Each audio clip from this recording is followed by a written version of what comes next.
Bismillahirrahmanirrahim. Assalamualaikum warahmatullahi wabarakatuh. Perkenalkan, nama saya Afrozona, NIM 1901011002, Prodi S1 Keperawatan semester 5. Baiklah, di sini saya melengkapi tugas saya KNB 3 tentang sistem integumen. Pengertian sistem integumen adalah sistem organ yang paling luas, dan sistem ini terdiri dari atas kulit dan aksesoris lainnya, termasuk itu kuku, rambut, dan kelenjar seperti keringat dan sebaceous, dan reseptor saraf. Reseptor saraf khususnya untuk stimuli perubahan internal atau lingkungan eksternal. Selanjutnya yaitu sesuai dengan fungsinya, organ-organ pada sistem integumen berfungsi untuk menutupi organ dan jaringan dalam manusia dari kontak luar. Selanjutnya yaitu sistem integumen mampu memperbaiki sendiri atau self-repairing dan mekanisme pertahanan tubuh pertama atau pembatas antara lingkungan luar tubuh dengan dalam tubuh. Selanjutnya yaitu sistem integumen pada manusia yang terdiri dari 3, yaitu kulit, kuku, dan rambut. Lapisan kulit yaitu epidermis, dermis, subkutan atau hipodermis. Baiklah, epidermis yaitu berasal dari ektoderm, terdiri dari beberapa lapis atau multi-layer. Yang pertama, epidermis sering kita sebut sebagai kulit luar. Epidermis merupakan lapisan teratas pada kulit manusia dan memiliki tebal yang berbeda-beda dari 400 sampai 600 untuk kulit tebal atau kulit pada telapak tangan, kaki, dan 75 sampai 100 delta M untuk kulit tipis. Kulit selain telapak tangan dan kaki memiliki rambut. Selain sel-sel epidermis juga tersusun atas lapisan, yaitu ada 4: melanosit, sel Langerhans, sel marker, dan keratinosis. Selanjutnya yaitu lapisan epidermis atau kutikel. Stratum corneum atau lapisan tanduk, yaitu lapisan kulit yang paling luar, terdiri atas beberapa lapisan sel-sel gepeng yang mati, tidak berinti. Stratum lucidum pertama tuh terdapat langsung di bawah lapisan corneum. Lapisan selnya terang, lapisan sel gepeng dan gepeng tanpa inti. Selanjutnya hanya ada pada kulit yang tebal, tampak lebih jelas di telapak tangan dan kaki. Yang C, stratum granulosum.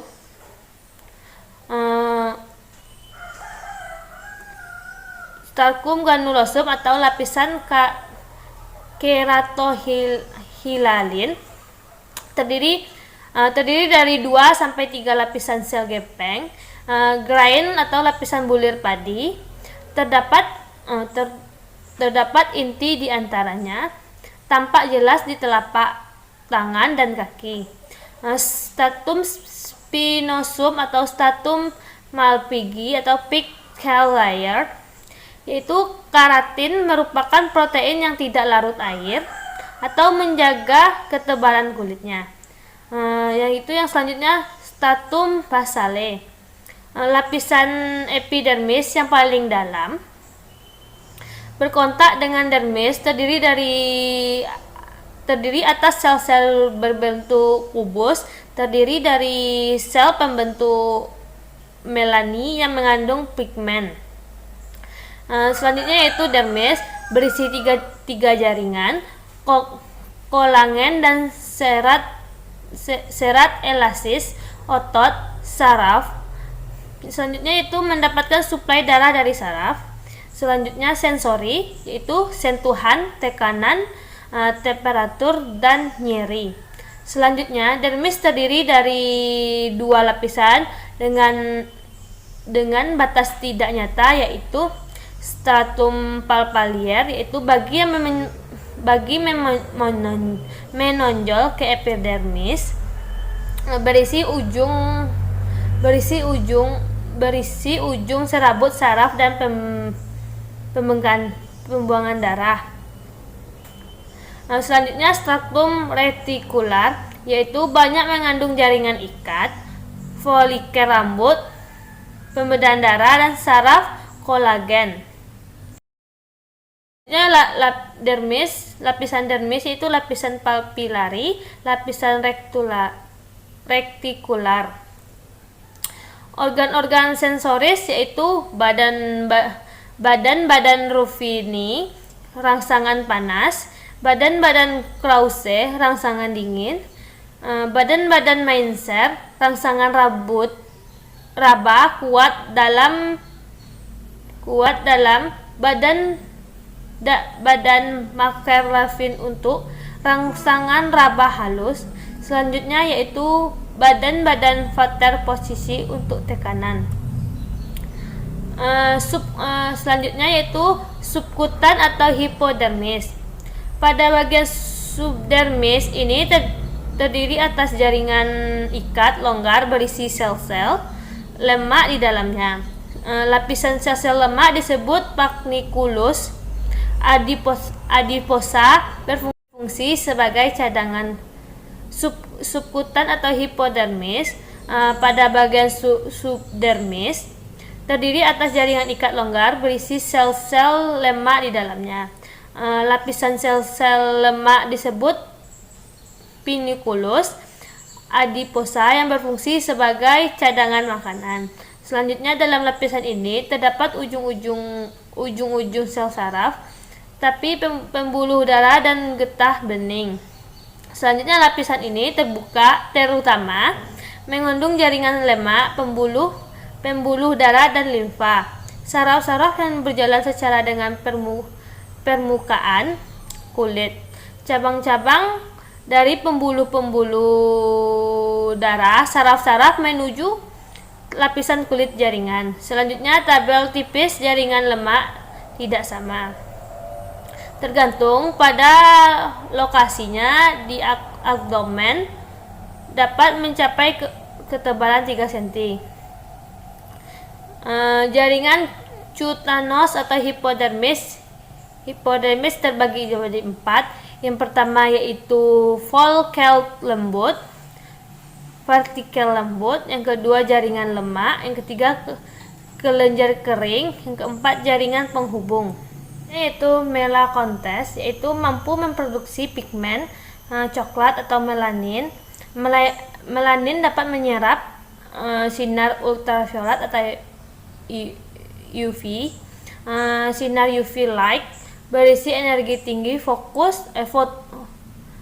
sinar UV light berisi energi tinggi foton yang dapat merusak DNA atau mutasi. Selanjutnya melanin dapat mencegah kerusakan DNA, membantu mencegah kanker kulit. Selanjutnya itu struktur aksesoris kulit. Terdiri atas kelenjar keringat dan kelenjar sebaceous atau kelenjar minyak. Kelenjar keringat terbagi atas kelenjar ekrim, yaitu kelenjar kecil letak dangkal di lapisan dermis, bermuara di permukaan kulit. Sekresi kelenjar dipengaruhi oleh stres emosional. Fungsinya untuk mengeluarkan keringat, pengatur suhu tubuh.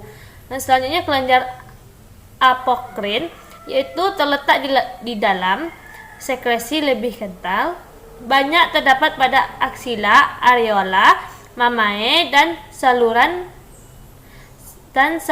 telinga luar.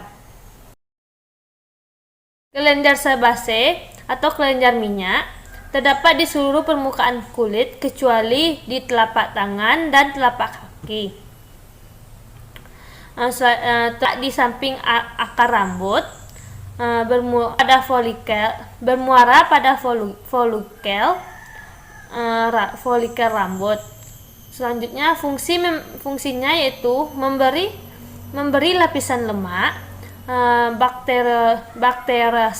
bakterostatik, menahan atau evaporasi. Selanjutnya yaitu masa remaja kelenjar sebase lebih produktif. Fungsi kulit yaitu pengaturan panas, indera peraba, pelindungan tubuh, dan mengatur keseimbangan cairan. Jaringan penunjang yaitu kuku dan rambut. Selanjutnya yaitu melakontes, yaitu mampu memproduksi pigmen coklat atau melanin. Melanin dapat menyerap sinar ultraviolet atau UV. Sinar UV light berisi energi tinggi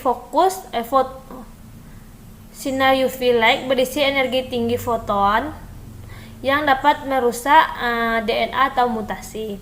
Selanjutnya melanin dapat mencegah kerusakan DNA, membantu mencegah kanker kulit. Selanjutnya itu struktur aksesoris kulit. Terdiri atas kelenjar keringat dan kelenjar sebaceous atau kelenjar minyak. Kelenjar keringat terbagi atas kelenjar ekrim, yaitu kelenjar kecil letak dangkal di lapisan dermis, bermuara di permukaan kulit. Sekresi kelenjar dipengaruhi oleh stres emosional. Fungsinya untuk mengeluarkan keringat, pengatur suhu tubuh. Dan selanjutnya kelenjar apokrin, yaitu terletak di dalam, sekresi lebih kental, banyak terdapat pada aksila, areola, mamae, dan saluran telinga luar.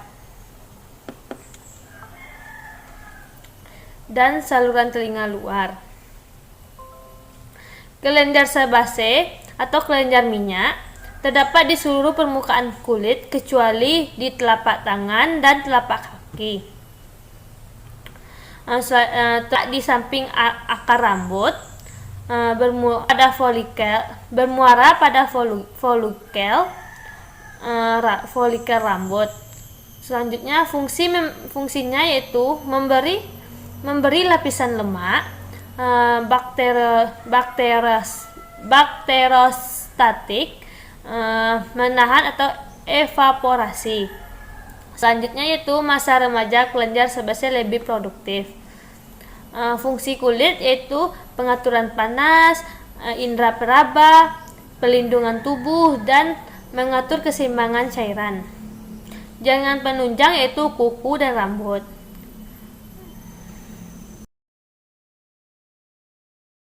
Pertama yaitu kuku, merupakan lempeng yang membentuk pelindung pembungkus permukaan dorsal, falang, terakhir jaringan, dan jari kaki.